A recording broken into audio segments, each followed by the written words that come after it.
ఎందుకు ఈ మధ్య రాజకీయంలో కొంచెం వెనకడుగులో ఉన్నట్టు అనిపిస్తూ ఉంది? రాజకీయాల్లో మేము ఎప్పుడు వెనకడుగు లేదు. ఏదైనా పని చేస్తే రేపు చేస్తాం, ఎల్లుండి చేస్తాం, నేను మళ్ళీ అధికారితో మాట్లాడతామని అక్కడక్కడ టాక్ అయితే వినపడుతుంది. అది తెలియని వాళ్ళు చెప్పుకునేటువంటి మాటలు తప్ప.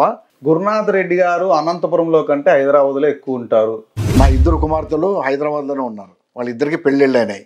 ఎమ్మెల్యే రేసులో అందరి పేర్లు వినిపిస్తున్నాయి, కానీ ఆ ప్రయత్నాల్లో గట్టిగా లేరు అని మాట వినపడుతుంది. అది కరెక్ట్ కాదు. మీరు పాదయాత్రలు నడిచిన మీరు ఎందుకు టీడీపీ లేకపోవాల్సి వచ్చింది?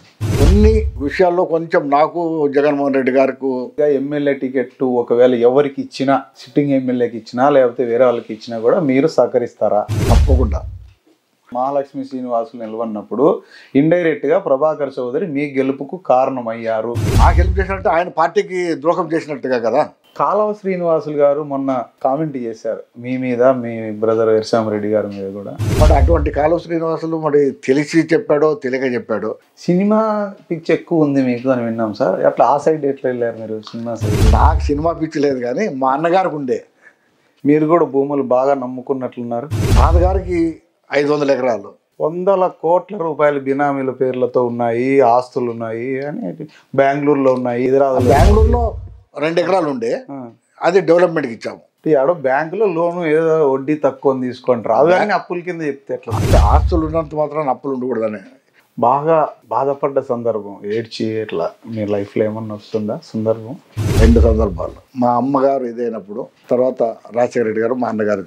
మినిస్టర్ కావాలనే ఆలోచన లేదా మీకు? నేను అసలు వైఎస్ఆర్ పార్టీలోకి వచ్చేట్టు ఉండే కదా. ఆ రోజే నాకు కిరణ్ కుమార్ రెడ్డి మినిస్టర్ ఇస్తాను అన్నాడు. నమస్తే, ఏపీ 39 టీవీకి స్వాగతం. ఎన్నో సంవత్సరాలుగా రాజకీయంలో ఉండి, రాజకీయ ఫ్యామిలీలో ఉండి, బిఎన్ఆర్ అంటేనే ఒక బ్రాండ్ క్రియేట్ చేసిన అనంతపురంలో మాజీ ఎమ్మెల్యే గురునాథ్ రెడ్డి గారితో ఈరోజు ముఖాముఖి కార్యక్రమం. ఎందుకు ఈ మధ్య రాజకీయాల్లో స్తబ్దతగా ఉన్నారు గురునాథ్ రెడ్డి గారు, భవిష్యత్తు కార్యాచరణ ఎలా ఉండబోతుంది అని ఆయన అడిగి ఆయన మాటల్లోనే తెలుసుకుందాం. సార్ నమస్తే. నమస్తే. ఎన్నో దశాబ్దాలు రాజకీయ ఫ్యామిలీలో ఒక చక్రం తిప్పిన బిఎన్ఆర్ ఫ్యామిలీ ఎందుకు ఈ మధ్య రాజకీయంలో కొంచెం వెనకడుగులో ఉన్నట్టు అనిపిస్తూ ఉంది? రాజకీయాల్లో మేము ఎప్పుడు వెనకడుగు లేదు. గత 89 నుంచి మా అన్న మొదటిసారి ఎమ్మెల్యేగా ఈ అనంతపురం నియోజకవర్గంలో స్థానం పొందినప్పటి నుంచి మేము రాజకీయాల్లో ప్రజలకు అందుబాటులో ఉంటూ ఎప్పుడూ ప్రజలు సమస్యలు పరిష్కారం అయ్యే విధమైనటువంటి పద్ధతిలో మేము నడుస్తూ వచ్చాము. ఈరోజు కూడా మేము రాజకీయాల్లో చురుగ్గానే ఉన్నాం. స్థానం ఎమ్మెల్యే లేనంత మాత్రాన ప్రజలకు దూరంగా మేము ఎప్పుడూ లేము. రాజకీయాల్లో ఒక పదవి అనేది అవసరం, కానీ ప్రజాసేవకు అవసరం లేదు పదవి. మేము ఆ ప్రజాసేవలో ఉన్నాం, ఎప్పుడు ప్రజలకు దూరం కాలేదు. ప్రజల పక్షాన్ని ఎప్పుడూ మేము నిలబడి ఉన్నాం, ప్రజలకు అందుబాటులో ఉంటాం. 24/7 మా ఇంటి దగ్గర ఎప్పుడు ప్రజలు వస్తుంటారు, పోతుంటారు. వారికి ఏదైనా సమస్యలు వచ్చినప్పుడు వాళ్ళ ఇబ్బందులు ఏదైనా ఉంటే మా చేతనైనంత వరకు అధికారులతో మాట్లాడటము, వాళ్ళ విషయాలు పరిష్కారం చేయడానికి ప్రయత్నం చేస్తూనే ఉన్నాం. ఈరోజు కూడా మీరు అన్నట్టుగా అధికారులతో మాట్లాడడం, ఇవన్నీ చేయడం, దీంట్లో కొంచెము నాంచుతారు. బిఎన్ఆర్ ఫ్యామిలీ కానీ, ఎర్సామరెడ్డి అన్న కావచ్చు, మీరు కావచ్చు, ఏదైనా పని చేస్తే రేపు చేస్తాం, ఎల్లుండి చేస్తాం, నేను మళ్ళీ అధికారితో మాట్లాడతామని అక్కడక్కడ టాక్ అయితే వినపడుతుంది. వెంబడే చెయ్యరు అని. అది తెలియని వాళ్ళు చెప్పుకునేటువంటి మాటలు తప్ప. నేను ఎమ్మెల్యేగా ఉన్నప్పుడు కానీ ఇప్పుడు కానీ ఏదైనా సమస్య కోసం నా దగ్గరకు వస్తే వాళ్ళు ఎదుటే నేను స్పీకర్ ఫోన్ చేసే రింగ్ చేయడము, వాళ్ళు అడిగినటువంటి విషయాన్ని వాళ్ళ దృష్టికి తీసుకెళ్ళినప్పుడు వాళ్ళు చెప్పే సమాధానాన్ని డైరెక్ట్గా మా దగ్గరికి ఎవరైతే వచ్చి విషయం పరిష్కారం కావాలని అడిగితే ఆ పరిష్కారం దిశగా అధికారులతో మాట్లాడేటప్పుడు స్పీకర్ ఫోన్ చేసి డైరెక్ట్గా మా దగ్గరకు వచ్చిన వాళ్ళకి వినిపించడమే నా ఇది. నేను ఏదైనా కానీ ఓపెన్గానే ఉంటా, దాపరికం లేకుండా పరిష్కారం అయ్యే విధంగా అధికారులతో మాట్లాడేటప్పుడు అధికారులు చెప్పే సమాధానాన్ని కూడా డైరెక్ట్గా వాళ్ళకే వినిపించడం జరుగుతుంది. ఎందుకంటే నేను చెప్తే వాడు వేరే విధమైనటువంటి మాట వినాల్సి వస్తుందేమో అనేటువంటి భయం వాళ్ళలో ఉంటుంది. కాబట్టి డైరెక్ట్గా నేను ఎప్పుడైనా కానీ ఎనీ టైం మీరు చెక్ చేసుకోండి. మీరు కాదు, మీ తరపున ఎవరినైనా అజ్ఞాత వ్యక్తులను పంపించినా కూడా నా యాటిట్యూడ్ ఎలా ఉంటుంది, వర్క్ మైండ్ ఎట్లా ఉంటుంది అనేది మీకే తెలుస్తుంది. నాన్సర్ అయితే క్వశ్చనే లేదు, అప్పటికప్పుడే పరిష్కారం. విత్ ఇన్ మినిట్ వచ్చిన వాళ్ళు ఏదైనా నలుగురు ఎక్కువగా ఉన్నప్పుడు ఏదైనా 5-10 మినిట్స్ వెయిట్ చేయడమే తప్ప సమస్యల కోసం, గంటల కోసం, దినాల కోసం, రోజుల కోసం ఆగే ప్రసక్తే లేదు మా దగ్గర. గతంలో ఉన్న మీ ఫ్యామిలీ అనుచరులు ఈ మధ్య కాలంలో అంటే పదవి లేకపోయినా ఉన్నా చాలామంది అంటుపెట్టుకుని ఉండేవాళ్ళు ఉన్నారు. కానీ మీ దగ్గర మాత్రం చాలామంది మీ అనుచరులు రావడం లేదు జనాలు మీ దగ్గరికి. అలాంటిది ఏమీ లేదు ఎప్పుడు పరిస్థితి. మీరు మార్నింగ్ 6కి రండి మా ఇంటి దగ్గర, ఎంతమంది ఉంటారో చూడండి. మీరు రాత్రి 9 గంటలకు రండి, ఎంతమంది ఉంటారో చూడండి. ఎప్పుడు మేము ప్రజలకు దూరంగా లేము. ప్రజలు మమ్మల్ని విశ్వసిస్తున్నారు. మేము వాళ్ళ పట్ల అదే ప్రేమ, అదే అనురాగంతో మేము వ్యవహరిస్తున్నాం. కానీ ఏ రోజు కూడా మేము ప్రజలకు దూరంగా లేము. ప్రజలు మా దగ్గర రాకుండా పోయే రోజంటూ లేదు. గురునాథ్ రెడ్డి గారు అనంతపురంలో కంటే హైదరాబాద్లో ఎక్కువ ఉంటారు. ఎప్పుడు హైదరాబాద్లో ఉంటారు, ఇక్కడ అనంతపురంలో అందుబాటులో ఉండరు. అంటే దీనికి మీరు అంటే నేను ఇప్పుడు కాదు, నేను ఎమ్మెల్యే కాకముందు నుంచి కూడా హైదరాబాద్లో ఫ్యామిలీ పిల్లల చదువు కోసం నేను దాదాపు 2004లో అక్కడ నివాసం ఏర్పాటు చేసుకోవడం జరిగింది. అప్పటి నుంచి పిల్లల చదువులు, నా 2 కుమార్తెలు హైదరాబాద్లోనే ఉన్నారు. వాళ్ళిద్దరికీ పెళ్ళిళ్ళు అయినాయి. 2 కుమార్తెలు నాకు అదృష్టంగా ఏమంటే 2 హైదరాబాద్లోనే మంచి కుటుంబాల్లో వాళ్ళు దొరకడం, వెళ్ళడము, నాకు మంచి అల్లుళ్ళు రావడము, వాళ్ళ కుటుంబాలు కూడా మంచి నేపథ్యం ఉన్నటువంటి కుటుంబాలు హైదరాబాద్లో ఉన్నారు. కాబట్టి నేను కూడా కొంచెం సమయం బిడ్డలతోటి, పిల్లలతోటి ఎక్కువ కేటాయించడం జరిగింది తప్ప అనంతపురంకి రెగ్యులర్గా ఉంటాను, రెగ్యులర్గా ఉంటాను. ఇక్కడే స్థిర నివాసం ఇది. అనంతపురంలో గుర్తింపు పొందిందే మేము అనంతపురం నుంచి. అనంతపురం వదిలి ఎక్కడికి వెళ్తాము? అదే కొన్ని విషయాలు, నా 2 కూతురికి గత 4 ఏళ్ళలో పెళ్ళిళ్ళు అయినాయి. ఆ పెళ్ళిళ్ళు సందర్భాల్లో ఆ పిల్లలు ఒక మంచి చెడ్డలు, దీని మీద నేను కొంచెం హైదరాబాద్లో గత 3-4 సంవత్సరాలుగా ఎక్కువ ఉండడం జరిగింది. ఇప్పుడు ఇక్కడే ఉంటుండే ఎక్కువ. ఎమ్మెల్యే రేసులో అందరి పేర్లు వినిపిస్తున్నాయి. మీరు ఆ ప్రయత్నాల దిశలో లేనట్టు కనిపిస్తుంది. ఎక్కడ కూడా మొన్నేమో అన్నట్టున్నారు, కానీ ఆ ప్రయత్నాల్లో గట్టిగా లేరు అని మాట వినపడుతోంది సార్. అది కరెక్ట్ కాదు. గతంలో నేను ఎమ్మెల్యేగా వైఎస్ఆర్ పార్టీ స్థాపించినప్పటి నుంచి వైఎస్ఆర్ పార్టీలో ఉన్నాను. నేను నా విషయాలు మా నాయకుడు జగన్మోహన్ రెడ్డికి A to Z తెలుసు.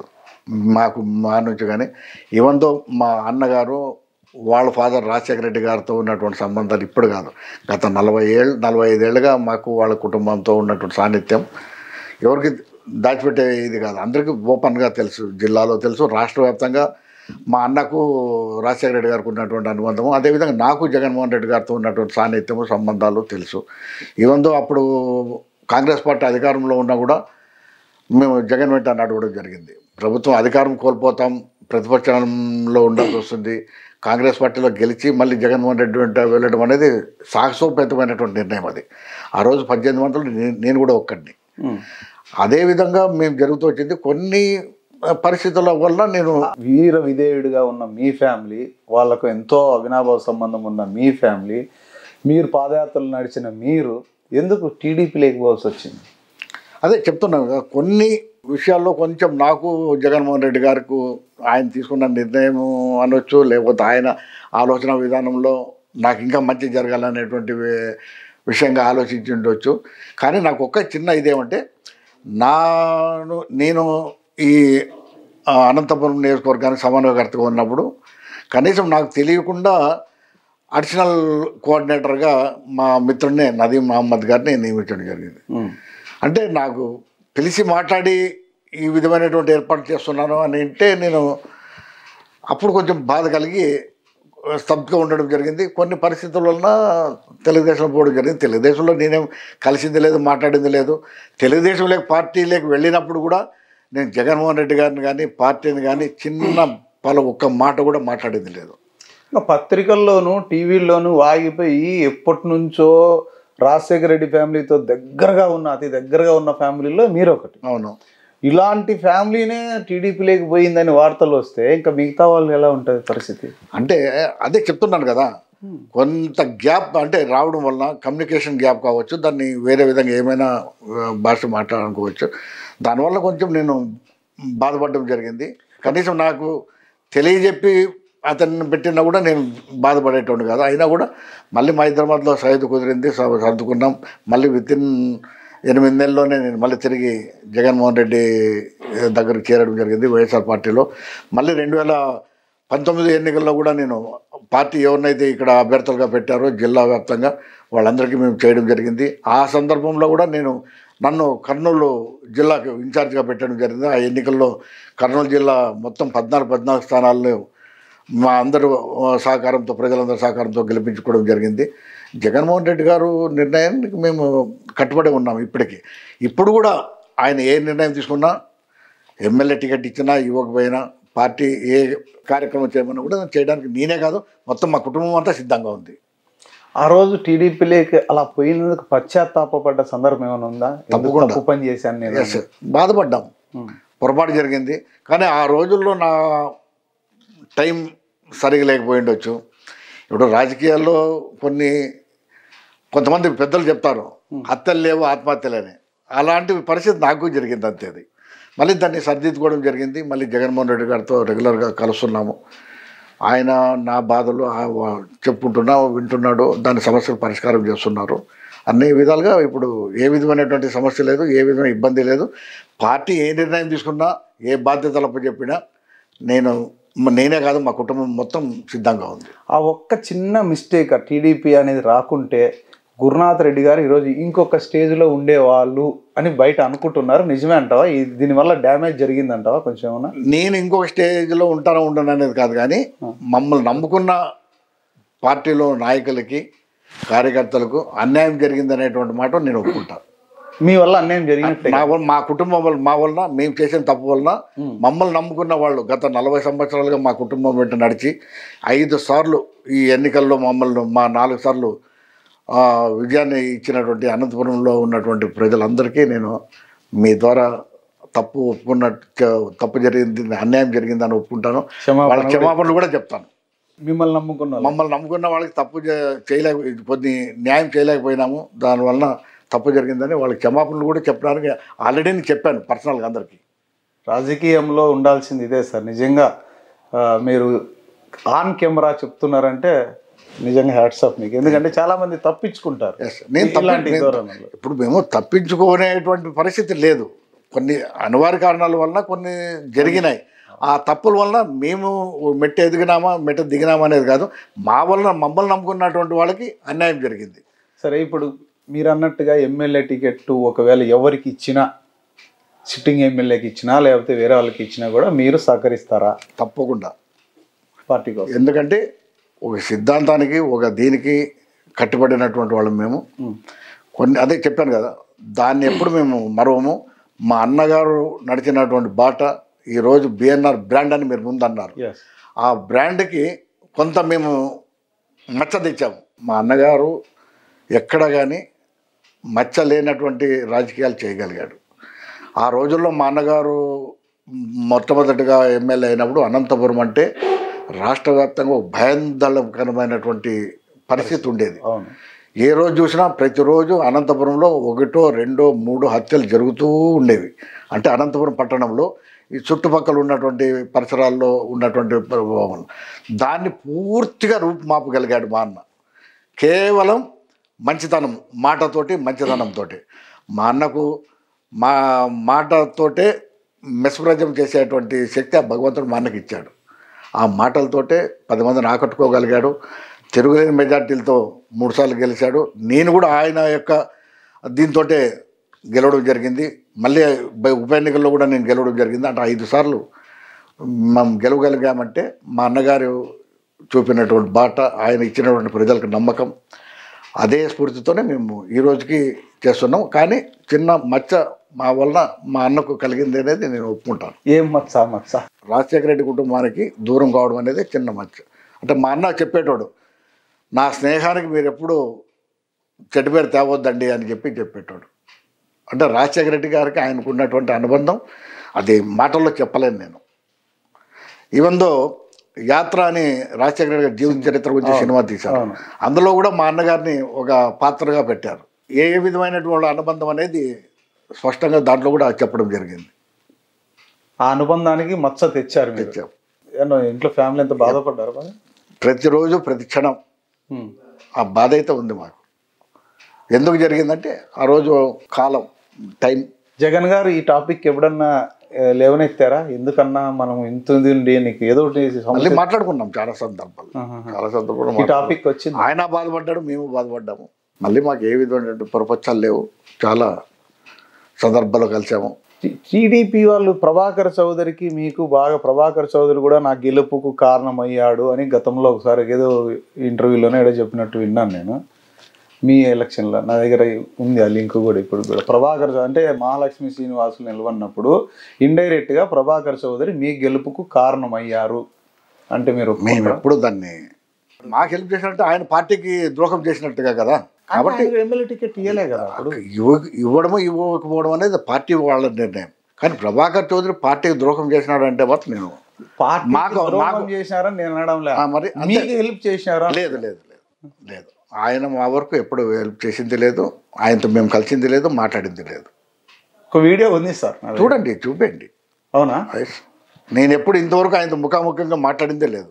పరిటాల ఫ్యామిలీకి మీకు బాగా అవినాభావ సంబంధాలు ఉన్నాయి, వ్యాపారాలు కూడా చేశారు, కాంట్రాక్ట్ పనులు చేశారు అని వింటున్నాను. వ్యాపారాలు కాంట్రాక్టులు మేము చేయలే. మేము మొట్టమొదటిగా రాజకీయాల్లోకి రాకముందు ముత్తుకుంట్ల అని వీళ్ళు వెంకటాపురం గ్రామానికి సమీపంలో ఉండేది ముత్తుకుంట్ల చెరువు అని, ఆ చెరువు పని చేసాం మేము. అప్పుడు ఆయన ఒక గ్రామంలో పెద్దగా వాళ్ళు ఉండేవాళ్ళు కాబట్టి అక్కడ మాకు పరిచయం ఏర్పడింది. అంతకుముందు మాకు ఆయనకు పరిచయం లేదు. మేము అప్పుడు రాజకీయాల్లో లేము, ఆయన రాజకీయాల్లో లేడు. ఇది ఎప్పుడు దాదాపు 85 ఏమనుకుంటా, 85 వరకు నాకు సరిగ్గా గుర్తులేదు. నేను అప్పుడు చదువుకుంటున్నాడు. మా అన్నవాళ్ళు చెప్పేటోళ్ళు. అప్పుడు పరిచయం, అంతేగాని మాకు ఆయనతో కలిసి వ్యాపారం చేసింది లేదు, ఆయన కాంట్రాక్టులు చేసింది లేదు. ఫైనాన్షియల్ డీలింగ్ కూడా ఉంది మీకు? ఏ రోజు లేదు మాకు వాళ్ళకి. అవునా సార్? ఏ రోజు లేదు. అందుకనే ఆ టీడీపీ వాళ్ళతో ఉన్న సాన్నిహిత్యం వల్ల ఆ టీడీపీ అప్పుడు మధ్యలో పోయగలిగినారు టీడీపీలోకి. నేను ఇంత ముందే చెప్పాను, మా అన్నగారు యొక్క మాటకు మెస్మరైజ్ అయ్యేటోళ్ళు ఎవరైనా కానీ. అవును. అంటే మా అన్నగారు ఎప్పుడూ స్వార్థంతో రాజకీయాలు చేయలే, నిస్వార్థమైనటువంటి రాజకీయాలు చేశాడు. రాజకీయాలు ఆయన తెలుగుదేశం వాళ్ళు కానీ, కమ్యూనిస్టులు కానీ, ఇంకా వేరే పార్టీ వాళ్ళు కానీ మా అన్నని గౌరవించేటోళ్ళు ఈ రోజు కూడా ఎవరు విమర్శించేటువంటి పరిస్థితి మా అన్నకు కలగలే. మీకు మీ అన్నగారికి ఉన్న తేడా అంటే ఏం చెప్పగలుగుతారు? అంటే మా అన్నగారు ఆ రోజుల్లో నిబద్ధతతో పనిచేయడం జరిగింది. నేను అదే బాటలో మా అన్నగారిని చూపినటువంటి బాటలో నేను నడవడం జరుగుతుంది ఎప్పటికీ కూడా మా కుటుంబం అంతా మా అన్నగారు నడవడిక, ఆయన మా అమ్మ నాన్న నేర్పినటువంటి బాట మా అన్నకు, మా అన్న నుంచి మేము రాజకీయాలు అదే విధమైనటువంటి విధానాన్ని అవలంబిస్తున్నాం. కానీ వేరే మార్గం అయితే మేము ఇప్పటికీ నడవట్లేదు. ఎక్కడా కూడా మేము ఫ్యాక్షన్లు ఉసుగొల్పడం కానీ, లేదంటే వైరుమ్యాలు లేపడం కానీ, ఇది చేయడం కానీ, పార్టీల్లో వేరే విధమైన తగాదాలు సృష్టించడం కానీ అలాంటివి ఎప్పుడు మేము పాటుపడలే. అంటే బిఎన్ఆర్ గారు అంత కాదు ఎర్రస్వామిరెడ్డి కానీ, గురునాథ్ రెడ్డి గారు కానీ అంటే ఏం చెప్తారు? నేను ఆయనే అంతే. అది దానికి మేము పోల్చుకునేటువంటి శక్తి సామర్థ్యాలు మాకు లేవు. ఆయన ఈజ్ డిఫరెంట్. మీ ఫ్యామిలీ అంతా ఇప్పుడు కలిసే ఉన్నారు? అందరూ కలిసి ఉన్న కుటుంబంతో. మీ నెక్స్ట్ ఒకవేళ రాజకీయ వారసుడు ఎవరు ఉండబోతున్నారు? అది మా ఇంట్లో మా ఎర్రస్వామిరెడ్డి అని కొడుకున్నాడు. వాడు ప్రజలతో బాగా కలిసిమెలిసిపోయేటోడు, యూత్లో బాగా కలిసి తిరుగుతున్నాడు.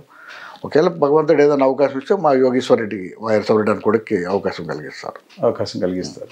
భగవంతుడు ప్రజలు వాళ్ళు నిర్ణయిస్తారు చివరికి ఏదేమైనా. ఇప్పటికీ ఇన్ని సంవత్సరాలుగా ఉమ్మడిగా ఎలా ఉండగలుగుతున్నారు సార్? ఇది నిజంగా ఉండరు. అదే మా తల్లిదండ్రులు మాకు నేర్పినటువంటి ఇది. మేము 5 మంది అన్నదమ్ములము. ఇప్పుడు 2 లేరు, 3 ఉన్నాం. 3 కలిసి ఉన్నాం. మాకు 2 సిస్టర్స్, ఒక సిస్టర్ లేదు, ఇంకో సిస్టరు.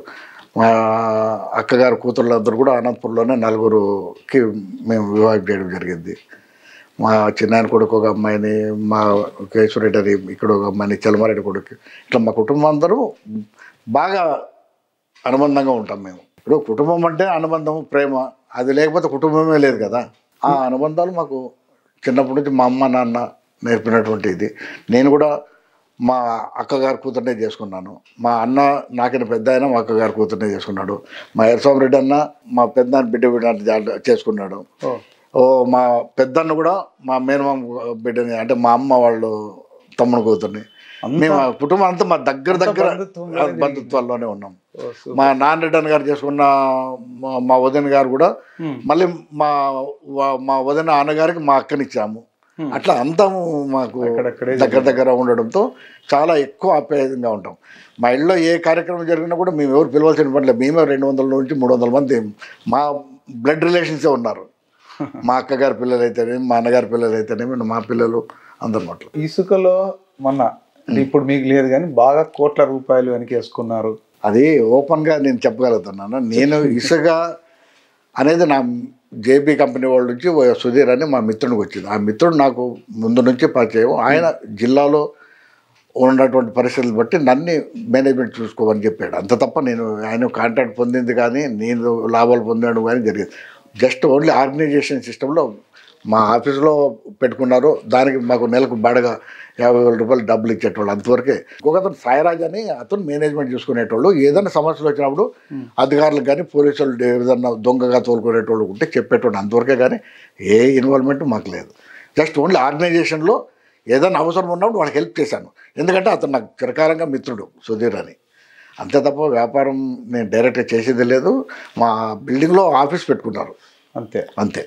కాలవ శ్రీనివాసులు గారు మొన్న కామెంట్ చేశారు మీ మీద, మీ బ్రదర్ ఎర్సామరెడ్డి గారి మీద కూడా. ఏంది ఇదంతా గొడవ జరగడానికి కారణం ఏంటి అసలు? గొడవ కాదు, మళ్ళీ ఆయన ఒక జర్నలిస్ట్గా ఉన్నప్పటి నుంచి తెలుసు. మరి ఆయన పూర్తి అవగాహనతో మాట్లాడతాడని అనుకుంటాం. ఎందుకంటే జర్నలిస్ట్ అన్నప్పుడు విషయ పరిజ్ఞానం ఉంటుందని. విషయ పరిజ్ఞానం ఉంటేనే జర్నలిజంలో ఎవరైనా రాణిస్తారు. అంటే ఆ సమయంలో అక్కడ ఏం జరిగింది, ఏం జరగబోతుంది, దాన్ని కూలంకుషంగా విషయం తెలుసుకొని పత్రికల్లో కానీ ఈవెన్ ఎలక్ట్రానిక్ మీడియాలో కానీ తెలియజెప్పాల్సింది ప్రజలకు విషయం ఉంటుంది. మరి అటువంటి కాలువ శ్రీనివాసులు మరి తెలిసి చెప్పాడో తెలియక చెప్పాడో. మా గ్రామంలో కృష్ణారెడ్డి అనే అతను రెడ్డి కాదు కురుబ. ఆయనకి గ్రామంలో అందరూ పరిచయమే. ఈవెన్ మా అన్నకు పరిచయమే. మా అన్న గ్రామంలో ఉన్నాడు కాబట్టి మాకు పొలాలు ఉన్నాయి, పంటలు పండుతాయి, మాకు పప్పుసేను కావాలని పండించాయి. మా పప్పుసేను కూడా మేము అతనికే ఇచ్చాము. మాకు కూడా 34 లక్షలు 30 కరెక్ట్గా ఫిగర్ తెలియదు కానీ 30 lakhs అన్నారు అమౌంట్. మాతో పాటు మిగతా చాలామంది ఏది కురుబ కులస్తులే, మెజారిటీ ఆఫ్ పీపుల్ కురుబ కులస్తులకే పంట మొత్తం ఆయనకి అప్పచెప్పడం జరిగింది కృష్ణారెడ్డి అనే అతనికి. ఎలా అంటే ఈరోజు మేము కళాల్లో వచ్చిన తర్వాత దాన్ని అప్పటికే ఇచ్చేస్తాం రైతు వ్యాపారికి. ఇచ్చి దాన్ని స్టాక్ పెట్టుకొని మళ్ళీ రేటు పెరగడమో ఇంకోటి జరిగిన సందర్భాల్లో దాన్ని అమ్ముకోవడం జరుగుతుంది. ఆ విధంగా అందరూ ఇచ్చాము. అందులో మేము కూడా ఇచ్చాము. ఒకసారి కదా, ఇది గత 3 సంవత్సరాలుగా మేము ఇస్తూ వచ్చాము. 3-4 సంవత్సరాలుగా వ్యాపారం జరుగుతూ ఉంది. అతను దురుద్దేశంగా మళ్ళీ చేసినటువంటి పని ఇదే అని చెప్పి తెలిసింది. దానికి మా అన్న ఆ కృష్ణారెడ్డి అనేటువంటి వ్యక్తికి సపోర్ట్ చేశాడు అనేటువంటి మాట్లాడు. అరే మేమే నష్టపోయినాము, మేము సపోర్ట్ చేస్తే మా డబ్బులు తీసుకోవాలి కదా. మేము 10 మందికి ఇప్పించుకోకుండా మేము వాళ్ళ దగ్గర డబ్బులు తీసుకుంటే మేము అతనికి సపోర్ట్ చేసి మా డబ్బులు పోగొట్టుకున్నాము. అందులో మిగతా వాళ్ళు కూడా చాలామంది మా కుటుంబానికి ఎన్నో సంవత్సరాలుగా ఉన్నటువంటి వాళ్ళు, ఒకసారి తరాలు 2-3 తరాలు. ఇప్పుడు ఉన్నటువంటి సర్పంచ్ వాళ్ళు కూడా మా కుటుంబంతో 2-3 తరాలుగా ఉన్నటువంటి వాళ్ళు కురుబ కమ్యూనిటీ వాళ్ళే. అయినా మాకు మా ఊర్లో కురుబ, బోయ, ఎస్సీ, బీసీ అనే తారతమ్యాలు ఎప్పుడు లేవు. అందరూ మామ అన్న అనుకుంటూ మాట్లాడుకుంటూ ఉంటాం. ఇప్పటికీ అదే చర్య కొనసాగుతుంది. ఈవెన్ ఎస్సీలైనా మా ఇంట్లో డైరెక్ట్గా వచ్చి వచ్చి మాట్లాడుతున్నాం. మా ఇంట్లో పనిచేసేటోళ్ళు కూడా, మా ఇంట్లో వంట చేసేవాళ్ళు కూడా ఎస్సీలు ఉంటాం. నాకు హైదరాబాద్లో పనిచేసేటప్పుడు మా డ్రైవర్ ఎస్సీ. అట్లా మాకు ఎప్పుడు తేడా లేదు.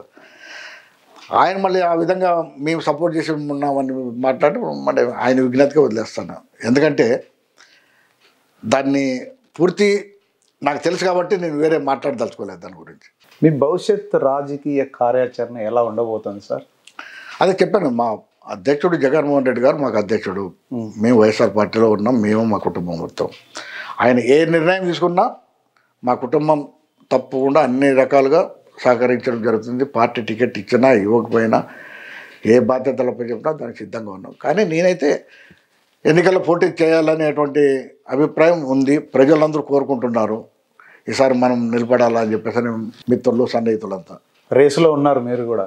డెఫినెట్గా రాజకీయాల్లో ఉన్నప్పుడు ప్రతి ఒక్కరు ఎమ్మెల్యేకి నిలబడాలా, ఎంపీకి నిలబడాలా, ఏదో విధంగా ప్రజల మధ్యలో ఉండాలనేటువంటి ఆలోచనతో ఉంటుంది. ప్రజాసేవ చేయాలనుకునే ప్రతి ఒక్కరికి 5 సార్లు మీ ఫ్యామిలీ అంత ఎమ్మెల్యేగా ఉంది. కొత్త వాళ్ళకి అవకాశం ఇస్తే అంటే అందరినీ అంటున్నాను, కొత్త వాళ్ళకి అవకాశం ఇచ్చి మీరందరూ దగ్గరుండి గెలిపించుకుంటే వాళ్ళు కూడా ఒక ఇదికి వస్తారు కదా. తప్పకుండా. ఇప్పుడు మీకేంది ఎందుకు ఇవ్వాలా? తప్పకుండా. అది మా నాయకుడు ఎవరిని నిర్ణయించినా ఈ స్థానం కానీ ఎంపీకి కానీ ఏ పదవికి ఎవరిని నిలబెట్టినా కూడా మేము సపోర్ట్ చేస్తాం. ఖచ్చితంగా పార్టీ అభివృద్ధి కోసం కృషి చేయము.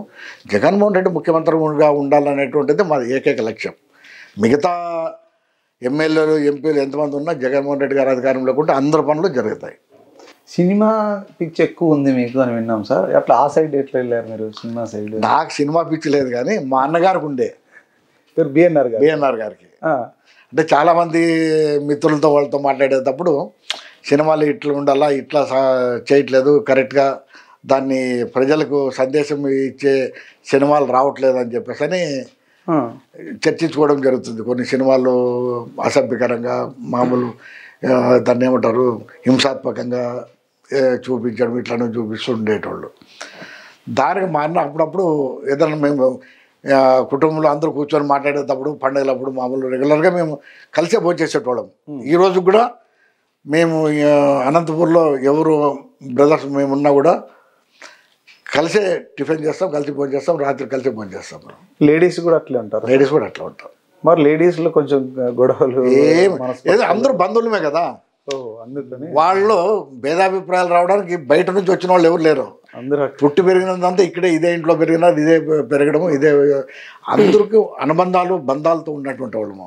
లేడీస్ కూడా ఎవరికి మా రెడ్డప్పని భార్య మా అక్క కూతురు, ఇంకా అక్క కూతురు అంటే మా కూతురు ఉన్నట్టు చిన్నప్పటి నుంచి వాళ్ళు ఎత్తుకొని పెంచినటువంటి వాళ్ళము. అందరూ మా వదిన వాళ్ళు అందరూ చాలా ఆత్మీయంగా ఉంటాం మేము. ఇప్పటికీ కూడా నేను హైదరాబాద్లో బయలుదేరినానంటే 9 గంటలకు మధ్యాహ్నం 1:32కి వస్తాను ఇంటికి. మా అన్న నేను వచ్చే వరకు మా అన్న భోజనం చేయకుండా బయట వెయిట్ చేస్తుంటాడు, ఎక్కడున్నారు ఎప్పుడు ఉన్నారని. కనీసం అంటే ఒక 4-5 ఫోన్లన్నా వస్తాయి నాకు. ఏది గుత్తి దాటినప్పటి నుంచి అనంతపురం చేరుకున్నారు 4 సార్లు 5 సార్లు ఫోన్ చేస్తారు. ఎక్కడ వచ్చినా పాములకు వచ్చినావా, గాలి దేనికి వచ్చినావా అంటే ఆ విధంగా వచ్చేంతవరకు మేము వచ్చిన తర్వాత కలిసి కూర్చొని భోజనం చేస్తాము. ఈవెన్ రాత్రికైనా మార్నింగ్ అయినా బ్రేక్ఫాస్ట్. ఇప్పుడు ఈ రోజుకి ఉంది అది మా ఇంట్లో. Super sir. ఈ సినిమా విషయం అదే మా అన్న అట్లా అనుకుంటూ ఉండేటోడు. నాకు మా డైరెక్టర్ ఒక అతను శివనాగేశ్వరరావు అని మీకు తెలిసే ఉంటుంది, శివకు కో డైరెక్టర్గా ఏదో పనిచేశాను. ఆయన దీని దగ్గర నాకు కొంచెం సినిమాలు దిల్ రాజు వీళ్ళందరూ నాకు పరిచయం. ఆ విధంగా వాళ్ళతో ఒకసారి సబ్జెక్ట్ ఇది ఏదన్నా మంచి సబ్జెక్ట్ ఉంటే చేద్దామని అనుకుంటూ ఉంటే, సార్ ఇప్పుడు అదే 2005లో రాజశేఖర రెడ్డి గారు సీఎం అయిన తర్వాత భూములు విపరీతమైనటువంటి వ్యత్యాసం వచ్చేసింది. అప్పటికి 10,000 ఉన్నటువంటి భూమి ఎకరా ₹1,00,000 వెళ్ళిపోయింది. ఆ సందర్భంలో భూమికి సంబంధించినటువంటి సబ్జెక్టు మీద సినిమా చేద్దాం సార్ అని. ఏం సబ్జెక్ట్ అంటే, సార్ ఎవరైనా రైతు లేదంటే వ్యాపారవేత్త భూమిని నమ్ముకుంటే మంచిది, అమ్ముకోవద్దండి అనేటువంటి సబ్జెక్ట్ సార్. అది మా అన్నది గారితో కూర్చొని మాట్లాడినాం. ఇట్లా ఉంది సబ్జెక్ట్, రే మంచి సబ్జెక్ట్ రా, సినిమా బాగా తీయండి అని చెప్పేసి అన్నాడు. సినిమా తీయాలంటే పెద్ద పెద్ద ఆర్టిస్టులు కావాలంటే కోట్ల రూపాయల డబ్బులు కావాలి. మా దగ్గర అప్పుడు అంత బడ్జెట్ ఇది మేము పెట్టే పరిస్థితి లేదు, పెట్టదలుచుకోలేదు కూడా. దాంతో చిన్న ఆర్టిస్టులతోటి వేణుమాధవ్ అని కామెడియన్గా మంచి పేరు ఉండే, ఇంకా మిగతా హీరోయిన్లు కూడా పెద్ద ఏది ఫేస్ వాల్యూ ఉన్నటువంటి వాళ్ళు కాదు, మామూలు వాళ్ళతోనే. సబ్జెక్ట్ మాది హీరో, కథే మాది హీరో. హీరో ఎవరనేది కాదు ముఖ్యం, కథ హీరో. కాబట్టి మేము ఆ విధమైనటువంటి విధానంతో సినిమా తీయడం జరిగింది. అదే భూమి ఎకరా 50 కోట్లు, భూ కైలాస్ ఎకరా 50 కోట్లు అనే టైటిల్ పెట్టి సినిమా తీసాం. మా ఇదేమంటే భూమిని నమ్ముకోండి, అమ్ముకోవద్దండి అని. ఈరోజు భూమి ఉన్నటువంటి వాళ్ళే కోటీశ్వరులు. మీరు కూడా భూములు బాగా నమ్ముకున్నట్లున్నారు. మాకు గతం నుంచి మా తాతగారికి 500 ఎకరాలు, మా తాతగారు 2 అన్నదమ్ములు, ఒకరు 250, మా నాన్నోళ్ళు 3, మాకు 70-75. దాని మళ్ళీ తర్వాత మేము వ్యవసాయం మీద ఆధారపడి కొంచెం వ్యాపారంలో వచ్చినప్పుడు మళ్ళీ భూమి కొన్నాం. ఈ రోజుకి మళ్ళీ మాకు దాదాపు 230 ఎకరాలు 250 ఎకరాలు మాకు మా గ్రామంలో ఉంది. మీ గ్రామంలోనే కాదు, అనంతపురం చుట్టుపక్కల కూడా ఎకరాలు ఉన్నాయి. అనంతపురం చుట్టుపక్కల లేదు మాకు అనంతపురం దగ్గర ఉండేది ఒక 4 ఎకరాలు ఈ హైవే దగ్గర ఉంది. ఇంకా మీ అందరికీ తెలిసిందే ఓపెన్ మిస్సం సైట్, అంతే తప్ప వేరే. ఆడ కూడా ఉన్నట్టుంది గుత్తి రోడ్లో. గుత్తి రోడ్లో ఒక ఎకరా చిల్లర ఉంది అంతే. అన్అఫిషియల్గా అఫిషియల్ అదే, అన్అఫిషియల్ అదే. ఏం నేను ఇస్తే ఉందని చెప్తే నేను ఎవరికి ఇవ్వను, లేదంటే నాకేమి పేర్లతో లేని సార్. మా పేరు మేము ఎవరి దగ్గర అట్లాంటి బినామీ పేర్లతో మాకు ఎక్కడ లేవు. మా బినామీ పేరుతో మేము ఎవరితో కొనలే, మేము బినామీ పేర్లతో ఎవరికి ఇవ్వలే. 100 కోట్ల రూపాయలు బినామీల పేర్లతో ఉన్నాయి, ఆస్తులు ఉన్నాయి అని బెంగళూరులో ఉన్నాయి, హైదరాబాద్. బెంగళూరులో 2 ఎకరాలు ఉండే, అది డెవలప్మెంట్కి ఇచ్చాము, ఉంది ఇప్పటికీ. అది హైదరాబాద్లో ఉన్నాయంట, హైదరాబాద్లో లేదు. ఫారెన్లో కూడా ఆస్తులు ఉన్నాయి అని వినికిడి సార్. ఈ రోజుకి కూడా మీరు నమ్మండి నమ్మకపోండి, ఏమైంది దానివల్ల నాకు లాభం జరుగుతుందా నష్టం జరుగుతుందా, ఈ రోజుకి మేము అప్పుల్లో ఉన్నాం. భూములు ఆస్తులు ఉన్నాయి, నేను కాదనట్లేదు, అప్పులు కూడా ఉన్నాయి మాకు, ఈ రోజుకి ఉన్నాయి నాకు. ఆడో బ్యాంకులో లోను ఏదో వడ్డీ తక్కువ తీసుకుంటారు, అవి కానీ అప్పుల కింద చెప్తే ఎట్లా? అట్లా కాదు, అంటే ఆస్తులు ఉన్నంత మాత్రం అప్పులు ఉండకూడదని. మీరు నమ్ముతారు నమ్మరు, నేను నా కూతురు పెళ్ళికి భూమి తాకట్టు పెట్టి నేను 4 కోట్లు అప్పు తీసుకునేట, ఇదే అనంతపురంలో భూమి తాకట్టు పెట్టి. సొంత డబ్బులు ఎందుకులే, వడ్డీ తక్కువ కదా. అరే వడ్డీ కట్టాల్సిన అవసరం ఉంది, సొంత డబ్బు ఉంటే. ఇప్పుడు డబ్బు ఉంటే వడ్డీ కట్టాల్సిన అవసరం ఉంది. నేను నష్టపోతాను కదా, నెలకు 4 కోట్లకి దాదాపు 8 లక్షలు నా సంపాదనలోంచి తీసివలసిందే కదా. ఇప్పుడు మీకు సంపాదన ఏం వర్కులు ఏమైనా చేస్తున్నారు సార్? కాంట్రాక్టర్లు వర్కులు ఇంతకుముందు చేసేటోళ్ళం, ఇప్పుడు తగ్గింది. యూపీలో చేస్తున్నాం కొంతవరకు, యూపీలో అంతే తప్ప ఇక్కడ. ఎమ్మెల్యే టికెట్ తీస్తే మాత్రం ఫుల్ ఫ్లెడ్జ్డ్గా మళ్ళీ కూడా రాజకీయంలోకి ఇప్పటికే ఉన్నాం. ఫుల్ ఫ్లెడ్జ్డ్గా ఉన్నారు, టికెట్ కోసం ప్రయత్నం చేస్తున్నారు. టికెట్ నిర్ణయించేది మా అధ్యక్షుడు కాబట్టి అధిష్టానం ఆయన ఏ నిర్ణయం తీసుకున్నా కట్టుబడి ఉన్నాం. ఒకవేళ నాకు రాకపోయినా ఎవరికి అధిష్టానం ఇచ్చినా కూడా పూర్తిగా మేము సహకరిస్తాము. ఎన్నికల్లో గెలిపే ప్రధానంగా మేము పనిచేస్తాం. మా గోల్ ఏది, జగన్మోహన్ రెడ్డి ముఖ్యమంత్రి కావాలి. ఇక్కడ ఎమ్మెల్యే ఎవరు, ఎంపీ ఎవరు అనేది కాదు మా target. Goal Jaganmohan Reddy CM. Jaganmohan Reddy CM. ఎన్ని సీట్లు రావచ్చు ఈసారి? మా నాయకుడు చేసినటువంటి ఎన్నో కార్యక్రమాలు, అసలు అభివృద్ధి అనొచ్చు, సంక్షేమం అనొచ్చు, లేదంటే ఇంకా వేరే వేరే భాషల్లో మాట్లాడవచ్చు. ఆయన చేసినటువంటి ఫలితాలు సత్ఫలితాలను ఇస్తాయి. మా నాయకుడు అన్నట్టు 170 స్థానాలు గెలవాలంటూ గోల్ ఉంది. అదే దృక్పథంతో ప్రతి నియోజకవర్గంలో కార్యకర్తలు నాయకులు పనిచేస్తున్నారు. అది జరిగిన ఆశ్చర్యపోవాల్సిన అవసరం లేదు. 175. ఈ సంక్షేమ పథకాలు అయితే బాగానే ఇచ్చినారు, కార్యకర్తలకు సరిగ్గా పట్టించుకోలే, అన్యాయం జరిగింది వైసీపీ కార్యకర్తలకు అనే దాని మీద మీరు ఏకీభవిస్తారా లేదా? ఏకీభవిస్తారు. కార్యకర్తలు కొంతవరకు అసంతృప్తిగా ఉన్నారనేది అన్ని చోట్ల వినిపిస్తుంది. అంటే అది జగన్మోహన్ రెడ్డి గారు తప్పని నేను చెప్పట్లేదు. లోకల్గా ఉన్నటువంటి నాయకులు కొంత కార్యకర్తలు విస్మరించినారు. కొంతమంది వాళ్ళు వ్యాపారాల కోసమే ఎక్కువ ప్రాధాన్యత ఇవ్వడం జరిగింది. దీనివల్ల కొంతమంది కార్యకర్తలు అసంతృప్తితో ఉన్నారు. నేనైతే దాన్ని ఒప్పుకుంటా. ఎందుకంటే కార్యకర్తలు అనేది పార్టీకి బ్యాక్ బోన్, మూలం. అవును. మరి అటువంటి కార్యకర్తలు కొంచెం నిస్సహాయతో ఉన్నటువంటి మాట అయితే వాస్తవమే. సాటిస్ఫాక్షన్ చేసే పరిస్థితి ఏమైనా ఉందా ఎలక్షన్లో? ఈసారి జగన్మోహన్ రెడ్డి అందరితోటి మాట్లాడుకునేటువంటి పరిస్థితి జరిగింది. చర్చలు కార్యకర్తలు కూడా ఖచ్చితంగా వచ్చే రోజుల్లో మేలు జరుగుతుంది అనేటువంటి అభిప్రాయం ఉంది. పార్టీ కూడా ఆ దిశగా అడుగులేస్తుంది. కార్యకర్తలతో కూడా ముఖాముఖంగా మాట్లాడుకునేటువంటి అవకాశాలు తొందరలోనే జరగవచ్చు అనేటువంటిది పార్టీలో ప్రధానంగా చర్చ జరుగుతుంది. మీ హాబీస్ ఏంటి సార్? No habits. సినిమాలు కుటుంబ ఫ్యామిలీతో వెళ్ళి చూస్తుంటాం. సింగిల్గా హైదరాబాద్ వెళ్ళినప్పుడు ఎప్పుడు సింగిల్గా ఇంతవరకు నేను ఎప్పుడూ వెళ్ళాలి. మళ్ళీ ఇంకో సినిమా తీయాలనే ఆలోచన రాలేదా మీకు? ఇంకా లేదు. అంతే, అప్పటికే మంచి సబ్జెక్టు, మంచి మెసేజ్ వెళ్ళింది. డబ్బులు వచ్చినాయి సార్ మీకు ఆ సినిమా? అంటే పెద్ద లాభాలు రాలేదు కానీ నష్టం రాలేదు. ఆ రోజుల్లో దాదాపు 24-25 లక్షలు మిగిలింది. మిగిలింది సార్. లాభం వచ్చినట్టే. మళ్ళీ ఇంకో సినిమా తీద్దామని మహేష్ బాబుతో మాట్లాడుకోవడం జరిగింది. మహేష్ బాబు కూడా అప్పుడు వచ్చిన లాభంతో పాటు నేను పెట్టుబడి పెట్టేది నాకు ఎన్నికి వచ్చింది కదా, ₹1 కోటి డబ్బులు కూడా ఇచ్చాను మహేష్ బాబుకి. ఎందుకు? మళ్ళీ ఇంకో సినిమా తీద్దామని అడ్వాన్స్ ఇచ్చాను. నేను ఆ రోజు బొమ్మరిల్లు భాస్కర్ అని, బొమ్మరిల్లు సినిమా సూపర్ హిట్, ఆయనకు ఒక 25 lakhs ఇచ్చాను. మహేష్ బాబు బొమ్మరిల్లు భాస్కర్ కాంబినేషన్లో సినిమా తీద్దామనేటువంటి ఆలోచనతో, దీపికా పడుకొనే హీరోయిన్ పెడదామనేటువంటి ఆలోచనతో ప్లాన్ చేసుకున్నాం కానీ అది కుదరలే, ఆగిపోయింది. దీపికా పడుకునే హీరోయిన్ పెట్టింది ఆ రోజుల్లో అనుకున్నాను నేను. అప్పుడు అప్కమింగ్ ఇంకా అప్పుడు కొత్తగా కన్నడలో ఏదో సినిమా తీసింది. అప్పుడు ఆమె ఎందుకో నాకు ప్రకాష్ పడుకునే కూతురు సినిమాలో ఇట్లా చేస్తుందంటే ఆమెతో అంటే మాకు భాషతో ఇబ్బంది ఉండదు అనేటువంటి దీంతో. నాకు పెద్ద ఇంగ్లీష్ హిందీ రాదు, నాకు తెలుగు కన్నడ వెళ్ళాను, హిందీ కొంచెం మాట్లాడగలుగుతాము. అంటే నార్త్లో అక్కడ వర్కులు చేశాం కాబట్టి అలాంటి దీంతో నేను వెళ్ళడం జరిగింది. బాగా బాధపడ్డ సందర్భం, ఏడ్చి ఇట్లా మీ లైఫ్లో ఏమన్నా వస్తుందా సందర్భం? 2 సందర్భాలు. మా అమ్మగారు ఇదైనప్పుడు, తర్వాత రాజశేఖర రెడ్డి గారు, మా అన్నగారు. మొట్టమొదటి మా అమ్మ అంటే చాలా మాకు ఇది, ఆమె మాకు అమ్మే కాదు, ఒక టీచర్, ఒక ఫ్రెండ్, ఆ విధంగా ఉండేది మాకు. ఆమె చదువు లేకపోయినా కూడా చాలా ఉన్నతంగా ఆలోచన చేసేది ఆమె.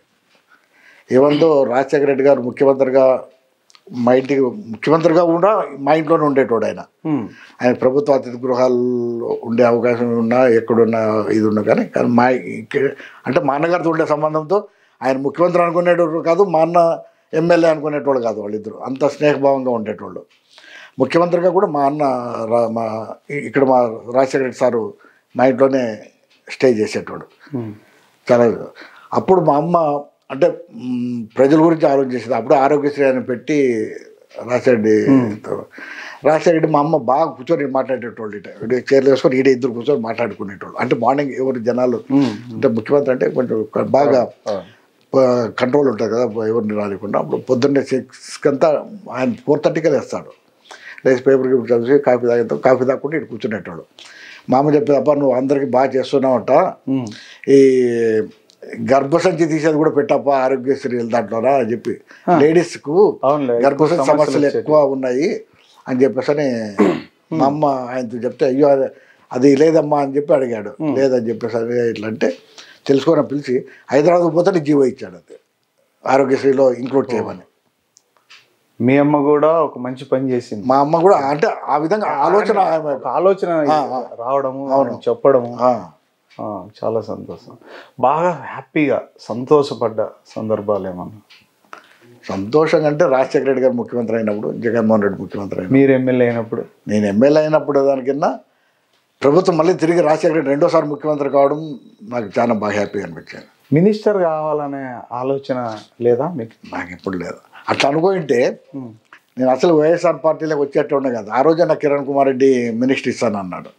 వెళ్ళొద్దు నీకు అంటే నేను ఓపెన్గా చెప్తాను, నేను ఎట్లా దివాకర్ రెడ్డికి ఇవ్వు మేము మంత్రి, రఘువీర్ రెడ్డి శైలజనాథ్ ఉంటారు, రెడ్డి కమ్యూనిటీ కింద నీకు ఇండిపెండెంట్ మినిస్టర్ ఇస్తానని చెప్పి కిరణ్ కుమార్ రెడ్డి చెప్పాడు. నాకు మంత్రి పదవి అనేది కాదు, మా కుటుంబం ఆ కుటుంబంతో ఉన్నటువంటి సాన్నిధ్యంతో మేము మంత్రి పదవి నాట్ క్రైటీరియా. ప్రజాసేవ చేయడం నాకు మంత్రి పదవి అక్కర్లేదు, ఎమ్మెల్యే అయినా చాలు అనేటువంటి ఆలోచనతోనే ఉన్నాను. రెడ్డి సామాజిక వర్గంలో ఇంతమంది ఎమ్మెల్యేలు, ఇంతమంది పదవులు, అందరూ అనుభవించినా కూడా అనంతపురంలో ఒక కళ్యాణ మండపం కట్టలేకపోతున్నారు, మీలాంటి వాళ్ళు ఎవరు ముందుకు వెళ్ళలేకపోతున్నారు అంటున్నారు సార్. ఎందుకు దీని వెనక ఇంత తాత్సారం ఎందుకు జరుగుతోంది? అది కరెక్టే, అదే చెప్తారు కదా, కులంలో కులం అదేదో వైరం అని, నీటికి నీరు వైరం అన్నట్టు. ఇక్కడ రెడ్డి కళ్యాణ మండపం కట్టాలనేటువంటి భావన అందరికీ ఉంది. అందరూ అందులో ఇంక్లూడ్ అయినారు, అందులో మేము కూడా ఇంక్లూడ్ అయినాము. మాకున్న శక్తి సామర్థ్యాల మీద మేము కొంత డబ్బు డొనేట్ చేయడం జరిగింది, ల్యాండ్ కొనడం జరిగింది. శివారెడ్డి గారు కూడా పెద్ద మొత్తంలో డబ్బులు ఇవ్వడం జరిగింది. అవి ఇప్పటికీ డిపాజిట్లు అట్లా ఉన్నాయి. ఈసారి ఎలక్షన్ అయిన తర్వాత ఖచ్చితంగా దాన్ని నేను ఆచరణలో పెట్టడానికి ప్రయత్నం చేయాలనేటువంటి ఆలోచనతో ఉన్నాం. మేము ముందైతే ఎవరు ముందుకు పడలేదు అని విన్నాం సార్. మేము కూడా దానికి పెద్ద ఎత్తున డబ్బులు ఇచ్చినాం, మాకు శక్తి మించి. అవును సార్, ఇచ్చినారు. కొన్ని ఏం లేదు, నన్ను అడిగితే దాదాపు ఇప్పుడు మీ అన్నగారు బతుకునింటే అదే కళ్యాణ మండపం కట్టింటే సంతోషపడేటోళ్ళు. ఇట్లా ఒక జనరేషనే పోతుంటే ఇంకా ఎప్పుడు సార్ అది నిర్మించారు? కరెక్ట్, అది మంచి ప్రశ్న. సమయం అన్నిటికీ ఖచ్చితంగా ఈసారి ఎన్నికలు అయిన తర్వాత మార్చి ఏప్రిల్లో ఎలక్షన్స్ అయిపోతాయి. ఎలక్షన్లు అయిపోయిన తర్వాత ఖచ్చితంగా దాన్ని వర్క్ మొదలుపెట్టి చేయడానికి, పూర్తి నిర్మాణం చేయడానికి కూడా మేము ఫండ్స్ ఇవ్వడానికి ఎన్ఆర్ఐలు కావచ్చు, జిల్లా ఫండ్స్ రావడానికి చాలా మంది ముందున్నారు, సిద్ధంగా ఉన్నారు. కానీ ఎవరు కూడా ముందుకు రావట్లేదు. కరెక్ట్ అది. ముందుకు వచ్చి అంటే కమిటీలో మరి ఎందుకో అది జాప్యం జరుగుతుంది. దాన్ని ఈసారి ఆచరణ పెడతాం. ఇంతకుముందు మా అన్న రెడ్డిస్ హాస్టల్ అని ఒకటి పెట్టడం జరిగింది. దానికి శ్రీశైలం వాళ్ళు ట్రస్ట్ వాళ్ళకి అప్పచెప్పి దాన్ని బాధ్యత చేశారు. పేద విద్యార్థులు ఇప్పటికీ చదువుకుంటున్నారు. అది ఎప్పుడు నాకు తెలిసి 30-40 ఏళ్ళుగా హాస్టల్ మీద పనిచేశారు. అప్పుడు మా అన్న వాళ్ళు మా ఊరు నుంచి కాయగూరలు తీసుకొని వచ్చి ఆ హాస్టల్లో ఇచ్చేటోళ్ళు. అంటే అప్పుడు డబ్బులు అంత పెద్దగా, డబ్బుకు చాలా విలువ ఉండేది. అవును. ఆ రోజుల్లో ఈ కాయగూరలు అవి ఇవన్నీ గ్రామాల నుంచి తెచ్చి ఆ హాస్టల్ పిల్లలకి ఇచ్చేటోళ్ళు. మంచి చదువుకొని అక్కడ కూడా బాగా విద్యార్థులు బాగా అంటే బిలో పోర్టీ లైన్ ఉన్న వాళ్ళు చదువుకోవడం జరిగింది రెడ్డి గారు. ఈసారి కళ్యాణ మండపం మీద ఖచ్చితంగా నేను కన్స్ట్రక్షన్ చేయాలా అనేటువంటి ఆలోచనతో ఉన్నా. ఈ ఎలక్షన్ అయిన తర్వాత ఖచ్చితంగా దానికి నేను అందరూ సహకారంతో కంప్లీట్ చేస్తాం. ఖచ్చితంగా చేస్తాను. అది మీ జీవిత ఆశయం? జీవిత ఆశయం అంటూ ప్రతి మనిషికి ఎన్నో ఉంటాయి, అవన్నీ సాధ్యం కాదు. సాధ్యం కళలు కానండి నెరవేర్చుకోండి, అబ్దుల్ కలాం గారు చెప్పారు. అది కరెక్టే. మీ కళ ఏదో అంత పెద్ద అంబిషన్ అయితే ఏమీ లేదు. ఎందుకంటే నాకున్న ఇద్దరు కూతుర్లు వెల్ ఫ్యామిలీ సేవలో వాళ్ళు ఉండడం జరిగింది. ఏదైనా చివరి దాకా ప్రజలకు అందుబాటులో ఉండి ప్రజల సమస్యల కోసం ప్రజాసేవ దీంట్లోనే తప్ప వేరే నాకు పెద్ద గోల్ అంటూ ఏమీ లేదు. మీరు అన్నట్టు ఈ రెడ్డి కళ్యాణ మండపం చేయడానికి నేను సర్వతో ప్రయత్నం చేస్తాను. చూశారు కదా, మాజీ ఎమ్మెల్యే గురునాథ్ రెడ్డి గారితో ముఖాముఖి కార్యక్రమం. కేవలం ఆయన జీవిత ఆశయం ప్రజలకు సేవ చేయడమే నా జీవిత ఆశయం అంటున్నారు. ప్రజలకు మరిన్ని సేవలు చేయాలని మనస్ఫూర్తిగా మా ఏపీ 39 టీవీ ద్వారా కోరుకుంటున్నాం. సార్ నమస్తే, మీ విలువైన సమయాన్ని కేటాయించినందుకు ధన్యవాదాలు సార్. Thank you.